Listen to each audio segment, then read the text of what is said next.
สบายดีพี่น้องมื้อนี้เฮาก็สิพาพี่น้องเข้าดงเข้าป่าคือเก่าไปหาอยู่หากินตามเคยพี่น้องเอ้ยทีมงานเฮาไปก่อนแหละ3 คนพี่น้องในผ่านเฮามีแต่ตัวเด็ดๆไปก่อนตอนนี้เฮากำลังเดินทาง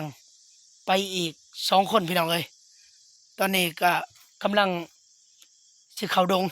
มาฮอดด่านเลยพี่น้องเอ้ยระยะทางจากบ้านไปหาดงก็สิประมาณเกือบ10 หลักพุ่นเลยพี่น้องเอ้ย ก็จะเดินทางไปสมทบทีมงานเฮาเป็นจังไดก็ไปรอลุ้นนำกันพี่น้องเอ้ยว่าสิมาหรือบ่ไปเดินทางกันเลย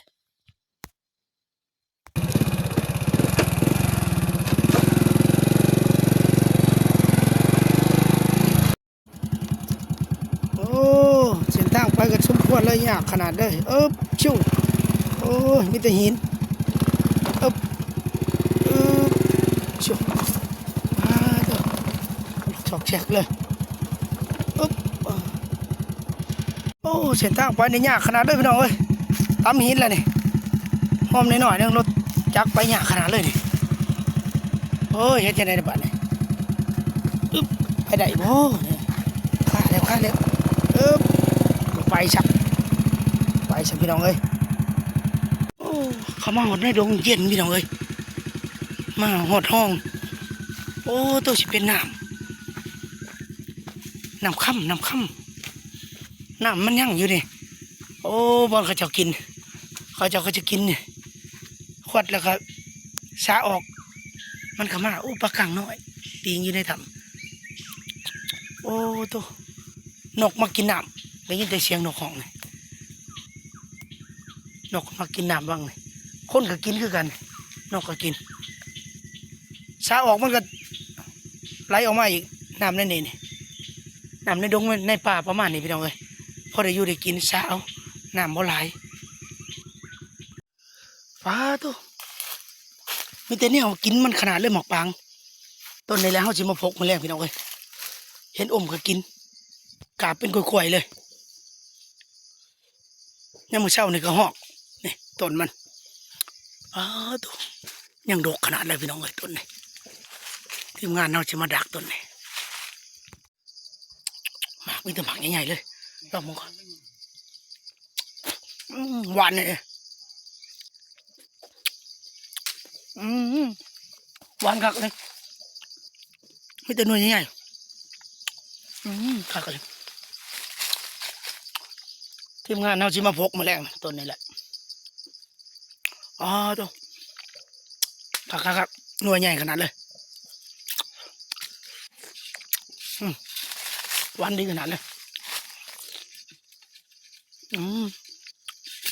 แซ่บๆมากมายธรรมชาติหมักปางพี่น้องเอ้ยลกขนาดนี้แต่มาตัวนี้ก็มีแต่กระหอกกระแตกินพี่น้องเอ้ยต้นนี้ก็ร้ายอยู่หมักปางพี่น้องเอ้ยมาแรงทีมงานเราจะมาดักเห็ดอมก็กินนี่ต้นนี้ตัวก็เล่นก็กินนี่หน่วยมันนี่บนนั้นชุกขักมาได้ตัวนี้นะนี่มีแต่ห้อยกระหอกกินพี่น้องเอ้ยนี่หลายนี่ก็แม่นนี่ต้นนี่มึงลองมาก่อนหมากบัวใหญ่ปานไหนหวานดีอยู่พี่น้องเอ้ย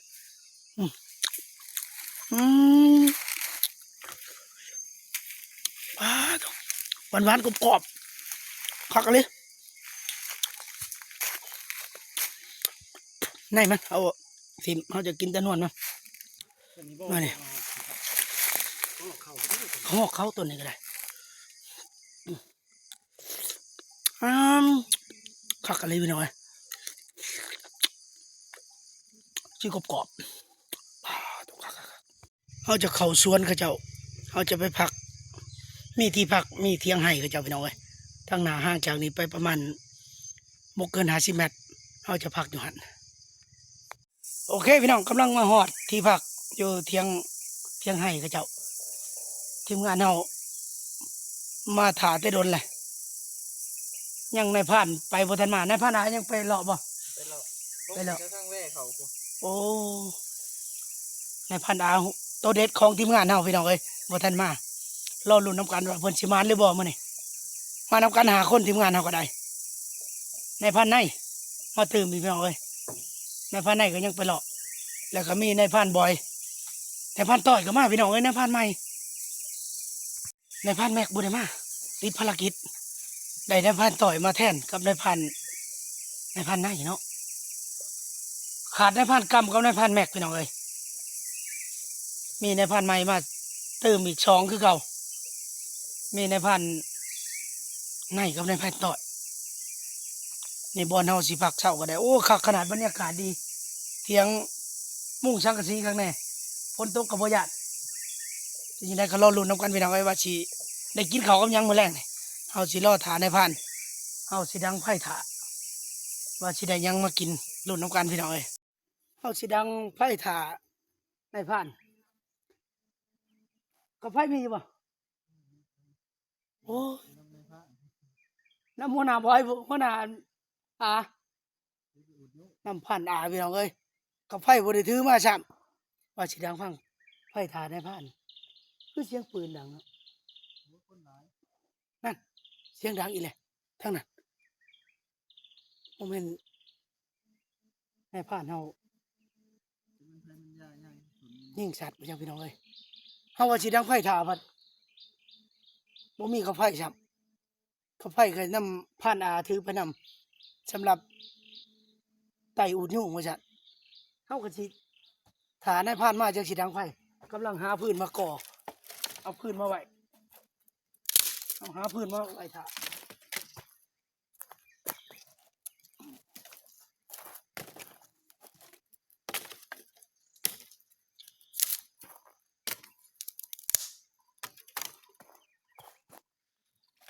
ตอนนี้ก็กำลังค่ำได้ยินแต่เสียงนกเหาะจังได๋เฮาก็สินอนนี่พี่น้องเอ้ยมื้อแรงนี่เฮาบ่ได้ถือเปมาเฮาสินอนอยู่กระต๊อบหลังนี่ส่วนในผ่านเฮาเพิ่นถือมานำเพิ่นก็สินอนเฮาก็สินอนเถียงนาหน่อยโอ้พันไว้สิใช้วิธีก่อไฟพี่น้องเอ้ยดังไฟกับไฟเฮาบ่มีแต่ว่าพันไว้เพิ่นมีวิธีการของเพิ่นใช้ดอกแก้บกับผ้าขาดจุ่มน้ำมันลองเบิ่งว่าสิได้หรือบ่มาลองเบิ่งนำกันพี่น้องเอามีดบ่เคาะบัดนี้ลองเบิ่งมันแห้งแล้วบ่จักน้ำมันอาช่างแห้งไว้ลองดูแห้งแล้วบ่ได้บ่ลุกเฮาบ่ได้เตรียมเอาใบใหม่มาไว้ก่อนเอาหุบเอาใบใหม่มาไว้เนาะใส่ทุกแกะมาทุกแกะมันก็ลุกลองดูคือบ่มีเอามีเอ้าลูกบ่ได้แห้งเด้อลูกบ่ได้สุ่มๆได้มั้ยน้ำมันแห้งบ่คือว่ายังสุ่มลูกบ่ได้เอาทุบไปไกลมั้งโอเคพี่น้องโอเคได้เรื่องโอ้แผนนี่โอ้แผนกันพันในได้พี่น้องเอ้ยแผนกันพันในพันในเพิ่นว่ากาไฟบ่มีก็ใส่แบบนี้ได้เพิ่นว่าโอ้นั่นใช่โอ้นั่นใบใหม่มั้ยเอาแบบใส่ใบใหม่หลายเอาใบใหม่มั้ยใส่หลายโอเคพี่น้องโอเคได้เรื่องเนาะคิดได้สมมุติว่าโอ้พันในเพิ่นบอกวิธีได้โอเคเลยพี่น้องเอ้ย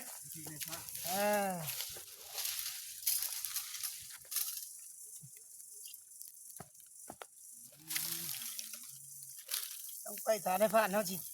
เปลี่ยนกระป๋อมนี่แหละค่ะ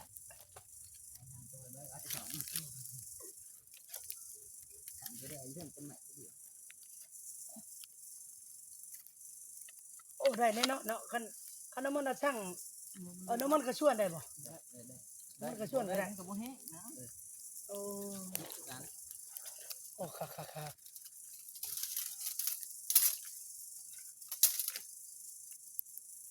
ได้เสยพี่น้องเลย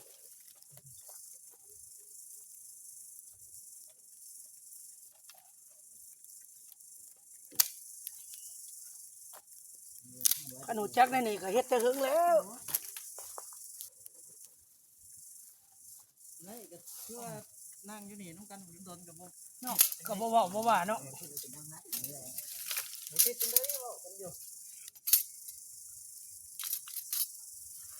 เฮาสิไปดักกับหนูเหยื่อมันนี่เอามาเพาะท่านมาเพาะ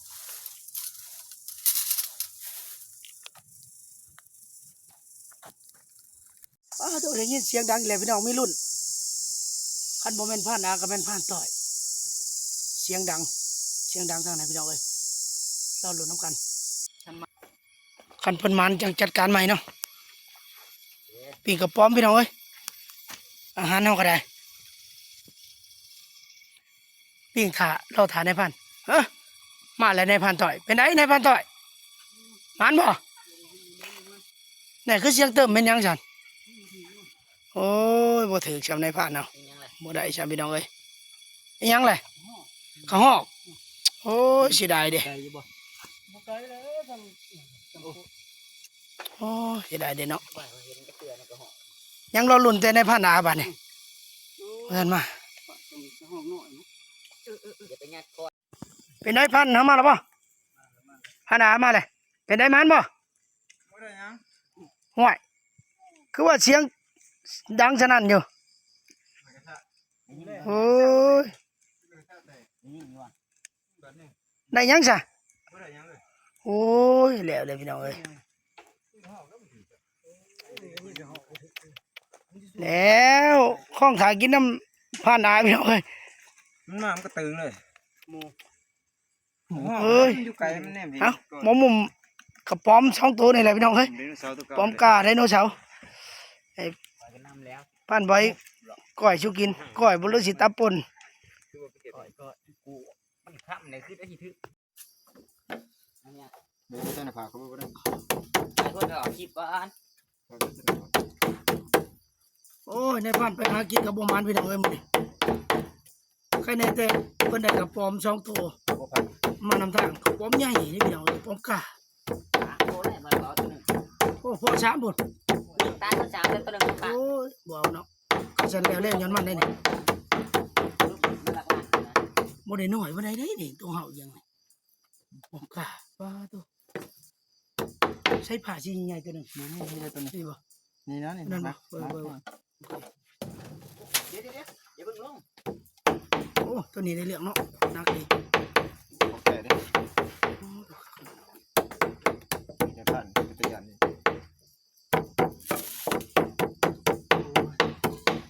ใส่สมองม่วงคือเก่าบ่มันม่วงกระชอใครอยู่ดอกหัวมันก็พักใช้กันเลยบ่เอาเนาะมันหน่อยห้องหน่อยพี่น้องเอ้ยพักใช้กันหัวก็ได้ใช่แล้วผู้ที่แจ้งอยู่ในวงเราวงเบียร์คอยที่แจ้งวงให้ตื่นอยู่นี่เนาะ2ตัวนี่ตัวนึงก็ยังหลายเลยตัวนึงนี่อีหมด2คนเลยนี่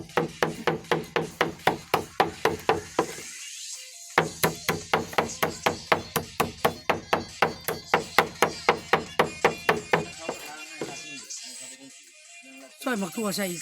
ในเรื่องบ่จังเนาะซอยหมักทั่วใส่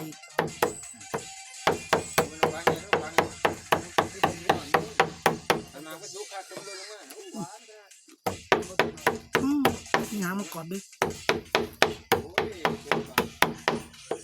หวานเลยอ่ะ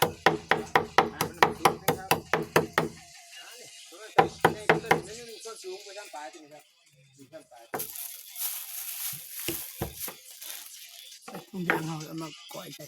ถือถั่วอยู่ป่ะนายพันรอบนี้บ่ได้ถือเลยบ่ได้ถือยังจำเนาะรอบนี้เป็นเต๋อเลยรอบนี้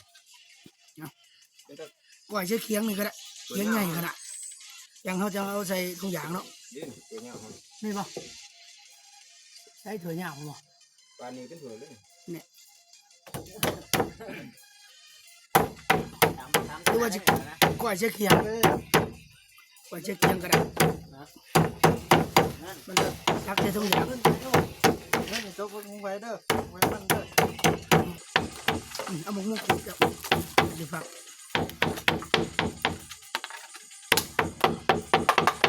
นี่สวยเฮา โอ้ได้ละถ้วยปาดเอานี่ครึ่งหนึ่ง เจ้า อันนี้มองคิดประดิษฐ์สร้างของพันอาออกไอเดียตัวนี้ส่วนดังไฟเห็นมันพันให้ออกไอเดีย เจ้าไฟ ก็ไฟเจ้าถือไปผมมี ไฟดวงเดียว ก็ไม่เจ้าเย็นแล้วไหน น้ำมันกับดอกแก้ว โอ้แผ่นเดียวกันเนาะน้ำมันกระดอกแก้วไปนี่ก็ได้ มันไม่ดอกมันไม่ดอกแก้วกัน เอายัง เปลี่ยนมาเดาเปลี่ยนเนาะ เทียนรถโอ้มันบ่ จากในห้างตัวนี้ มันบ่หมายรถบ่ บุ้มไม้ โอ้พันในก็ได้มาจากบทเรียนมาแต่พันอาคือกันโอ้ไล่เต๋อได้ช่องตัวเนาะโอ้ยจนพูดเลยช่องตัวเนี่ยโอ้ยกันได้3ตัวโอเคแหละ ตัวที่สามมาตาย คือบ่เอาจ้ะ มัน ว่าไง นี่ก็ชอบ เว้ยฮะ นี่มันลงพื้นก็ดึงเอาอู เขาก็อู้เขาจะซื้อ ใส่บ่อัน รถเตอร์อู้ก่อน ซอยบักทั่วใส่เนาะซอยบักทั่ว ข้าวกูจักเว้ย ลองมาก่อน แต่ละหมูก็แต่แต่คือ เราเอามาทางนั้นมันก็ เดี๋ยวเขาหวย ผ่านหน้าปลาแหลนได้ปะ บ่ฮอดบ่ฮอด นี่ก็บ่ฮอดทุกคน ฮอดแต่เสียงชามเสียงมีกองฟอกเด้ แล้วก็เราอยู่ใต้ทางขอบเข้ามา บ่ได้เราอยู่พี่แต่เสียงเป็นเหยาะเสียง บวงบ่ได้มาบ่ บวงเด้ผ่านเด็ด ใต้เสียงเสียท้อง บวงบ่ได้ถือ ติดทางเขา เอามีดขูดเอา เสียท้องข้างมาดันตัวเลย เราอยู่ฝั่งไหนฝั่งเดียวกันบ่ ฟังตอนขึ้นมาที่ฟังซ้ายฟังทางเสียงเสียท้องเนี่ย เอาให้นายพรานบอยปรุงแต่งบ้านนี่ฟักแล้วสีมือเพิ่นแซ่บพี่น้องเอ้ยเพิ่นถอดออกจากถ้วยยาวเพิ่นบ่ถนัดมาใส่ถุงยางว่าซั่นตามด้วยหมักเพชรโอ้แดงจึงครึ่งเลยสมหมกม่วงใส่ถ้วยบ้านนี้เขามาหอเนาะ ฮอดเบิดเป็น โอ้บ่ขาดแต่ข้าวขัวเนาะขาดอย่างเดียวพี่น้องเอ้ยขาดข้าวขัวหอมเฮาซอยผักบัวใส่เนาะ แสงกระตื้น หัวหอมก็มี ไอ้ใบที่แรกขุดเอาอยู่ทิศมันกับขึ้นมาเลย อยู่ในเตียงบ่ นะดินรถแทนให้บ่อย อะหยัง มันทำงานสิคน ตัวนี้ปลาแดกใช้แล้วปลาแดกปลาแดก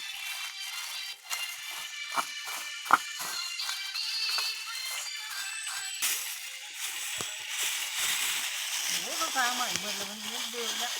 บ่ได้หนีผมนั่งตัวนั้นมัน ปั่นบอยเพิ่นปรุงแต่งให้เพิ่นขัดแล้วพี่น้องเอ้ยเพิ่นมักคนมักขัดขัดเลยให้เต็มที่สะใจเลยปลาแดกดิใช้ไหมปลาแดกปลาแดกใช้ก่อนยังขัดให้เข้ากันเลยนี่กินปลาแดกบ้านเฮาพี่น้องเอ้ยอาหารลาวกินข้าวเหนียวจำปลาแดกเพิ่นว่าปลาละขาดบ่ได้ไปใส่มาใส่ก็ต้องได้พกผ้าปลาแดกตอนนี้พี่น้องเอ้ยคักอยู่เลยนี่บ่มีแนวกินกับจีกตอนปลาแดกกับหมักเพชรกับคักอยู่เลยโอ้นายพรานออกล่า3 คนคือว่าเป็นมานแล้วว่ะ 4 4เนาะได้ยินเสียงดังฉะนั้นบัดสุดท้ายว่ากระหอกบ่ถือกระหอก ไปไหนก็ก็ แต่ละคนบ่ได้กระหอกจักโตเลยพี่น้องเอ้ยชุดท้ายบ่มอม ไอ้บุ้ม ก้อยกระปอมจับรอมานำทางเพิ่มแป้งนัวป่ะ เพราะว่ามันบอลหมึกปลางตกมันเคลียร์ไปเดินนี่ ขาดแต่ข้าวขัวเนาะ ขอบกินแบบขอบไปกินจุ่มเป็นกล่อง แล้วก็ขัวหอม เมื่อนั้นเฮา นะ มาขัวเอาแล้วก็ตำใส่ทุกอย่างผ่านกรรมไปเฮ็ดแต่มื้อนี้อยากกินข้าวแห้ง เขาไปกองกินกับนั่งทานนี่ อยากกินข้าวแห้งพี่น้องเอ้ยเลยบ่ได้ใส่ซะข้าวขัวก็ได้ ประมาณ4มามันกัดบ่กูมา อ๋อตัวหน้าตาเป็นตาแซ่บบ่ได้ ไอ้ก็ไปยืมของมันมากิน เบิ่งลองมาก่อนเป็นตาแซ่บอยู่ตาแซ่บเท่ายังโอเคครับทักแล้วนัวแล้ว บ่จะขึ้นกวน แซ่บบัดเนี่ย มันก็ยังไม่เคยถั่ว ตอกใส่ถ้วยคือเก่าพี่น้องเอ้ยบัดเนี่ยโอเคอาหารพร้อมเสิร์ฟพี่น้องบ้านเนี่ยเด้อเป็นตาแซ่บอยู่ดอกหน้าตามัน ประมาณนี้พี่น้องเอ้ยก้อยกระป๋อมกินเสียบๆนายพันเอาเข้ามาเบิ่นแหละนายพันบอยนายพันต่อยได้ยินเสียงแตกแต่บ่มันพันในพันอามาหาคนมื้อนี้แต่เก่าพันอาบ่ผ่านพี่น้องเอ้ยมื้อนี้แผ่วเลย กินเหี่ยวไหม เสียงแตกผู้ละบาทพี่น้องเอ้ยแต่บ่มันเอากินชำนี่แหละพี่น้องเอ้ยมีชำใดก็กินชำนั้นเราลุ่นมื้อเช้าพุ่นแหละโอ้มันเข้ามาอยู่เนาะอันมักปางอันกระหอกน่ะ เขา อยู่ไกลเด้อบ่คือบ่ถึก สูง โอ้มันสูง เห็นก่อน กินน้ำกัน ยกกัน ขอบอกกันเจ้าที่แล้วบ่เว้ยตอนขอบอกเจ้าที่เจ้าทานให้โชคให้มันได้ บอกแล้วนะเพื่อนพ่อ ลูกหลานมาหาอยู่หากิน ลูกบ่รู้หลานบ่ร้อง เดี๋ยวเบาย่ำหนาเดี๋ยวเบาจังชัน เอา เอาในว่างนี่บ่เข้ามากับแต่สักที อ่านว่าเด็กๆบ่มาแล้วคือญาติกันสิไปหาเนาะอยู่ต้นมะปราง ต้นนี่ตอนน้องห้อยกินขึ้นบนเลยนะครับเนี่ย ธรรมดา เป็นในห้องบ่ทำต้นใหญ่เลยต้น แม่งเป็นเทคนิค หลายแต่คนกินนะต้นเนี่ยต้นใหญ่เนี่ย ต้นใหญ่ก็กินแล้วจะให้กินกันแล้ว ห้อยกินหลายเลยหลายกว่านี้ บ่ ถ้าไม่ได้เสียบกัด ห้อยแขวห้อยหยังกัดโอ้ยายถืออยู่ลูกกองลูกกอง มันบ้างขึ้นบอลเหือะนะครับ บ่แม่นบ่ก็เล่นบ่แม่นหรอกเนาะ ก็เล่นกับยิงนะ แขวห้อยแขวง่ายอยู่นะ ทิ้งมาแล้วทำไงทิ้งว่ะ โอ้ยจะรวมกันขึ้น ผ่านต่อยนะผ่านเก่าแต่เก่ามันได้นั่นผ่านต่อยมื้อนี้เพิ่นมานำสิบ่มันบ่รอเบิ่งผลงานผ่านต่อยมื้อนี้กับผ่านอาตัวสังกัดมี2ตัวนี่แหละพี่น้องตัวเด็ดนี่ผ่านอากับผ่านต่อยนี่ เดี๋ยวตัวไปได้เทนแล้วเพิ่ง กินข้าวแล้ววางแผนอะไรพันใหญ่ ว่าสิไปนั่งเผาต้นมะปรางแล้ว โอ้ดัก เพื่อมีสัตว์เขาเนาะ ดักจนแจ้งบ่เลยยังไง ดักจนแจ้งลังเทื่อก็สิบ่ได้นั่งเผาลังเทื่อก็สิได้นอนเผาเลย โอ้นอนเผา อันนี้นอนก็ไม่ได้นอนเลยมันเสียงปืนบ่ดังก็แม่นสิได้นอนเผาเลยถ้ามันดังดูแน่ก็สิได้นั่งเผาอยู่ นอนจนแจ้งเนาะตอนนี้พักผ่อนตอนนี้พักผ่อนก่อนว่าฉันให้พัน ลงท้อง ให้เขาลงท้องซะก่อนเลยให้พันเอาไปละเนื้อเบิดเอานอนผู้เดียวโอ้เสียงกระโปงนี่ห้องขนาดพี่น้องเลยกับแก่ห้อง